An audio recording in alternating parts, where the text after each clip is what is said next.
Some winds bring rain, others, only dust. The October wind that swept through Harmony Creek Valley was of the second kind. It carried red sand from the barren cliffs, snaked through the deserted streets, and wailed like a grieving soul over the long-dead riverbed. And on such a twilight evening, a stranger arrived. He was not a famous gunslinger or a wanted outlaw. He was just a quiet figure on an old horse that looked even more tired than its rider.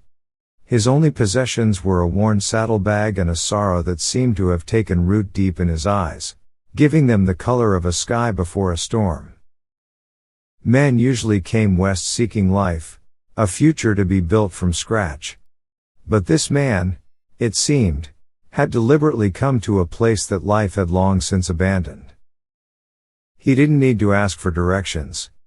His eyes read the town's story on their own.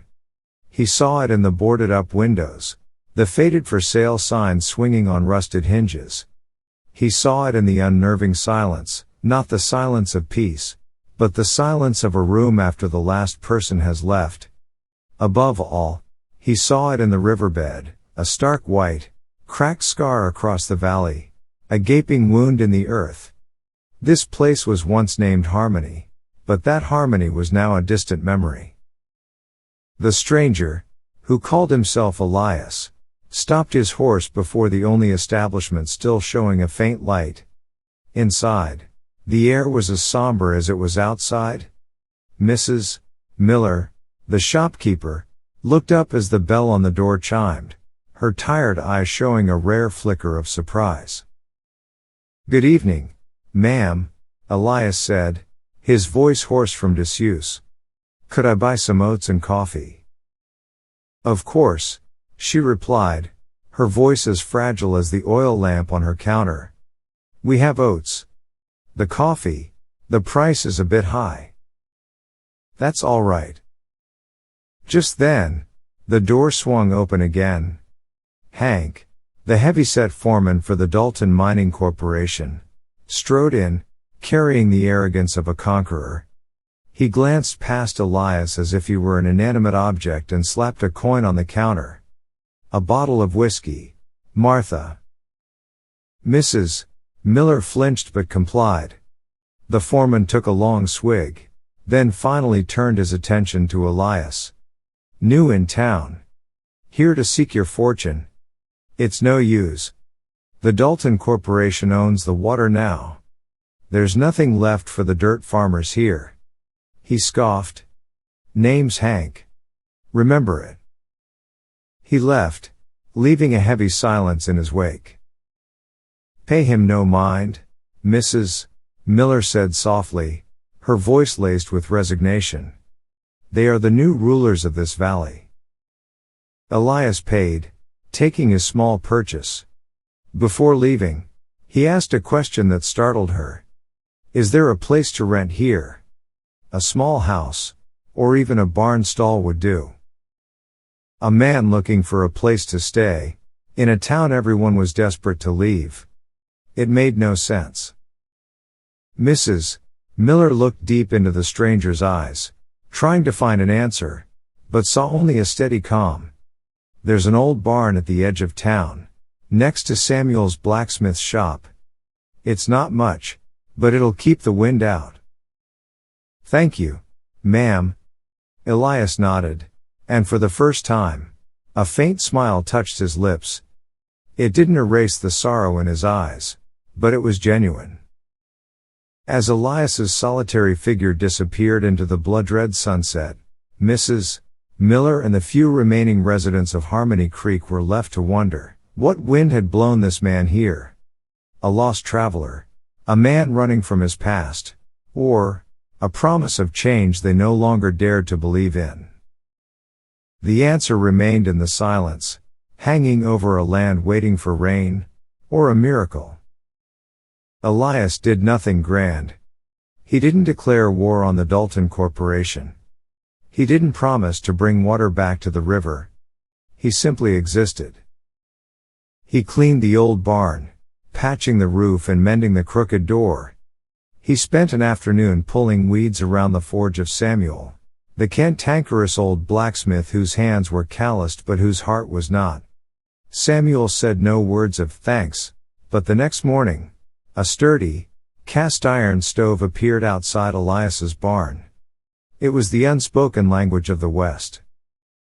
Each morning, townspeople would see Elias walking along the dry riverbed, collecting strangely shaped pieces of driftwood. No one knew why. The children followed him, curious, and instead of shooing them away, he would sit down and, with a small knife, carve the wood into little birds, deer, and bears. He said nothing, simply handing the small wooden toys to the children. His hands, calloused by labor, moved with a surprising tenderness and skill.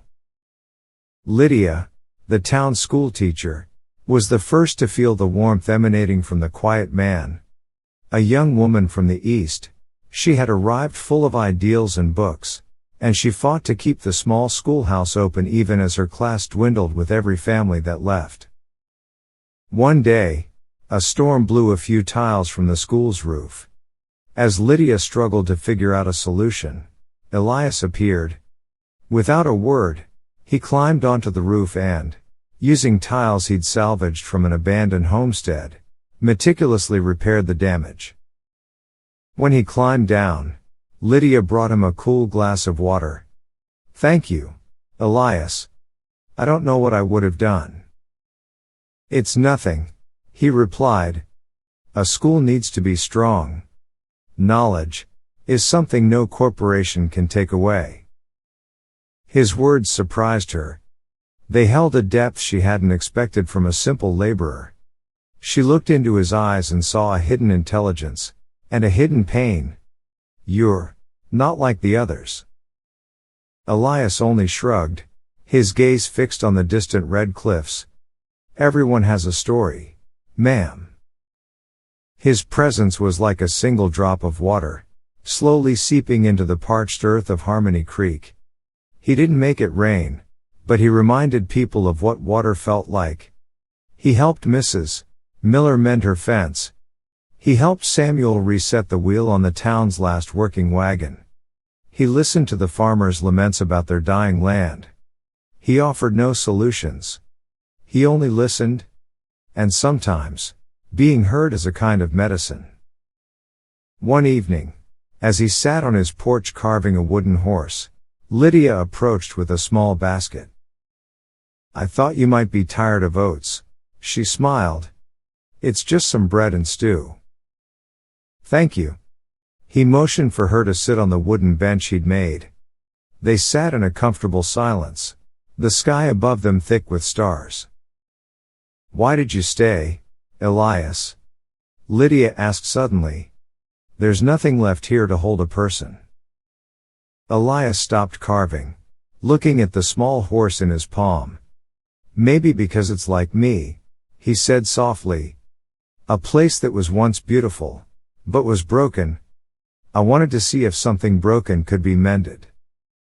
In his words, Lydia heard more than just curiosity. She heard a longing, a quiet hope. She realized this man wasn't just fixing roofs and fences. He was trying to mend something much bigger, perhaps his own soul. And in doing so, unconsciously, he was planting the first seeds of hope in the entire valley. The fragile peace of Harmony Creek was shattered on a Tuesday morning. Hank, the Dalton foreman, rode into town with two of his men. They stopped before the small farm of the Peterson family on the edge of town. The Petersons were one of the last families trying to hold on to their ancestral land. But the failed harvest, a direct result of the lack of water, had left them unable to pay the debt they had been forced to take from the Dalton Corporation itself. Elias and many of the townspeople witnessed the scene. They saw Hank wave a piece of paper, saw Mr. Peterson shake his head and plead, saw Mrs. Peterson bury her face in her hands, her shoulders shaking with sobs. They saw Hank's men begin to haul the family's furniture from their home and toss it into the yard. "This is Dalton property now. Be gone by nightfall."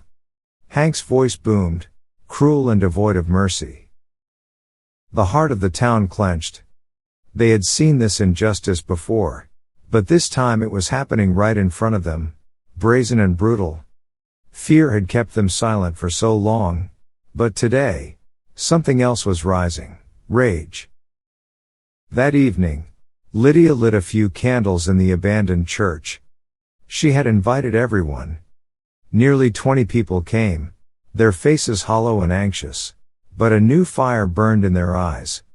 Elias stood in a dark corner, a silent observer. "We can't stay silent any longer." Lydia's voice trembled, but it was filled with resolve. "Today it's the Petersons. Who will it be tomorrow? Mrs. Miller's store. Samuel's forge. We have to do something." "Do what?" a farmer called out. "They have money, guns, and the law in their pocket. We have nothing."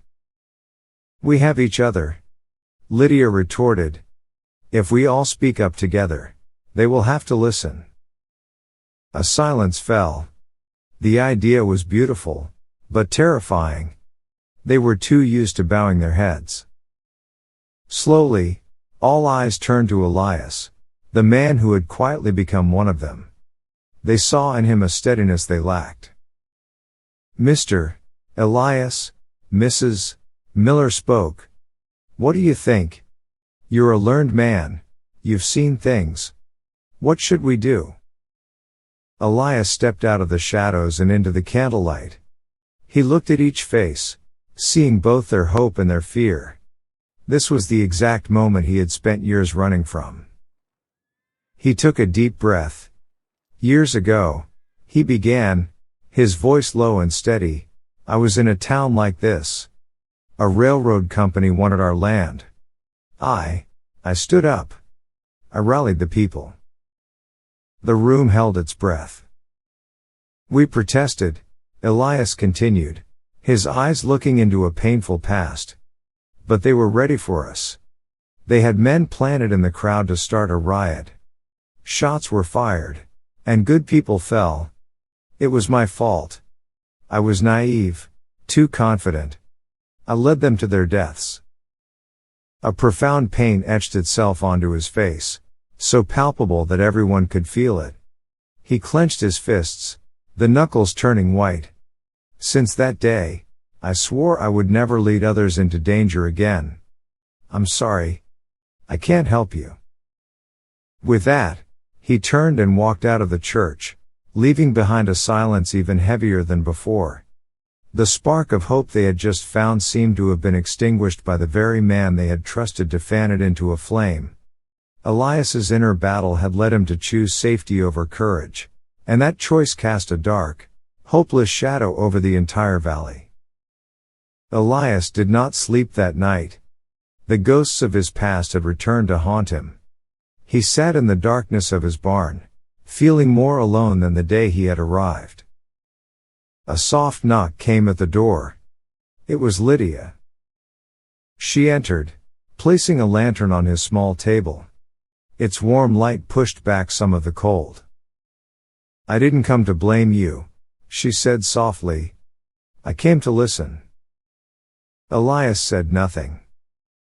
"It wasn't your fault, Elias," Lydia continued. "The fault belongs to those who are greedy and cruel. You only wanted to do the right thing. The fact that it went wrong doesn't make you a failure."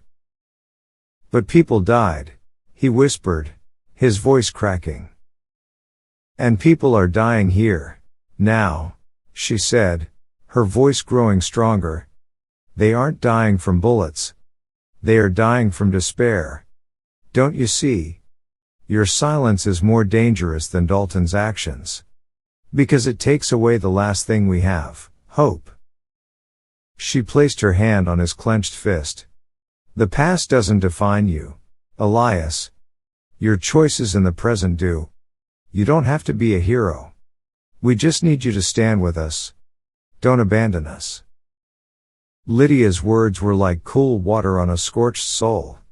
He looked into her eyes and saw an unwavering belief. He realized that running away wasn't protecting anyone. It was only protecting himself from pain and guilt. To face his fear, that was true courage. This was his internal climax. He had to make a choice: continue to live in the shadows of the past, or step into the light and fight for the present, whatever the outcome.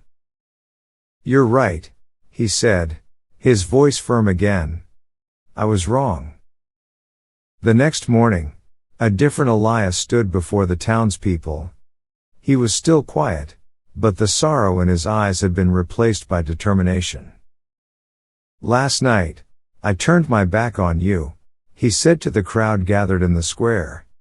"Today, I am here to ask if you will let me stand with you." A stunned silence, then a murmur of hope rippled through the crowd. "But we will not fight with guns," Elias continued, raising a hand for silence. "We will fight with something they don't expect. With truth and intelligence." Elias's plan was simple but brilliant. He knew the Dalton Corporation operated on a mining contract full of vague clauses. He had spent nights studying old newspapers and the town's few official records. He found a small provision: the contract would be void if mining operations caused irreparable harm to the habitat and communal water sources. The external climax began. There was no loud protest. Instead, under Elias's guidance, they began to gather evidence. They photographed the cracked earth, took water samples from the last remaining wells, and recorded the sworn testimonies of the families who had lost their land. Lydia, with her fine handwriting, compiled it all into a detailed dossier. Then they did something bolder.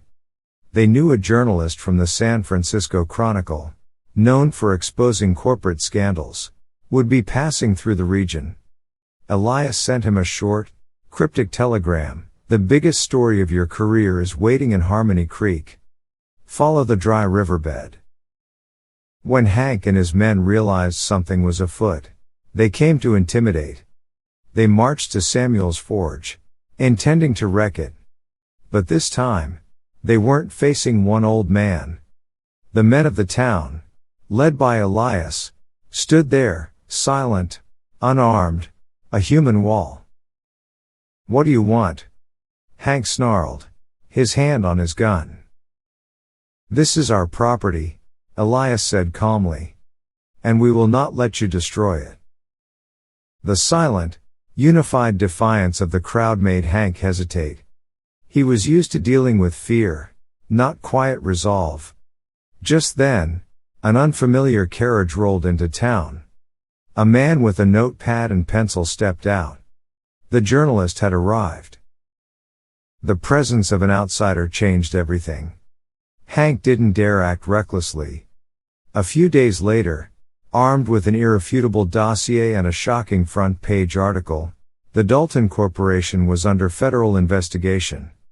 Their contract was suspended. They were forced to withdraw from Harmony Creek. They had won. Not with a single gunshot, but with persistence, unity, and the courage to face the truth. Spring came to Harmony Creek that year like a miracle. After the Dalton Corporation left, a federal committee intervened. They not only restored the land rights to the people but also ordered Dalton to dismantle the dam that had blocked the river and compensate the town for the damages. One morning in April, the townspeople heard a sound they no longer dared to dream of: a trickle. They poured out of their homes, running towards the riverbed.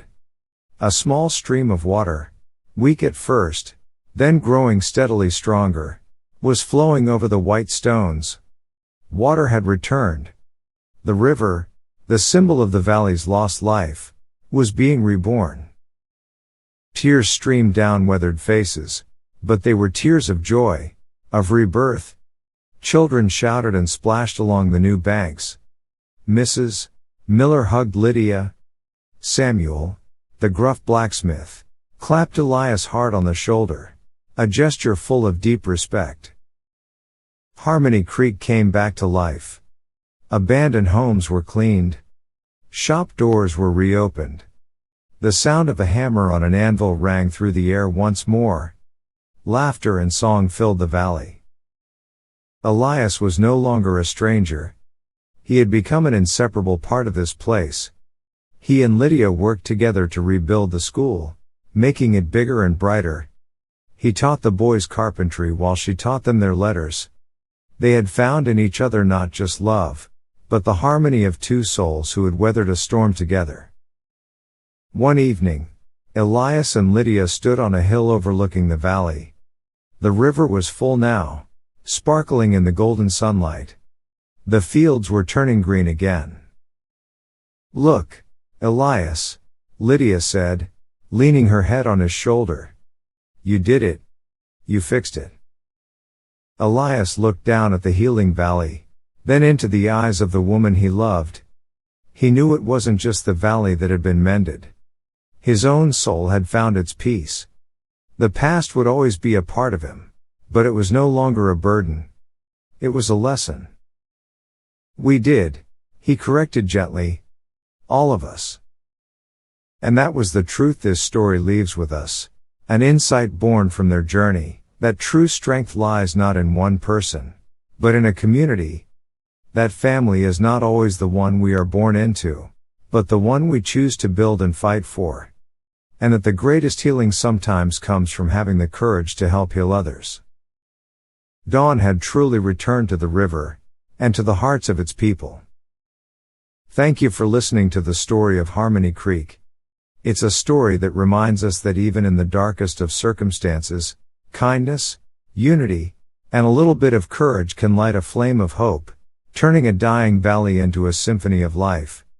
If this story touched your heart, please leave a like, and share your thoughts in the comments below. Do you believe in the power of community? Until we meet again for our next inspirational story, be well, and have a peaceful day.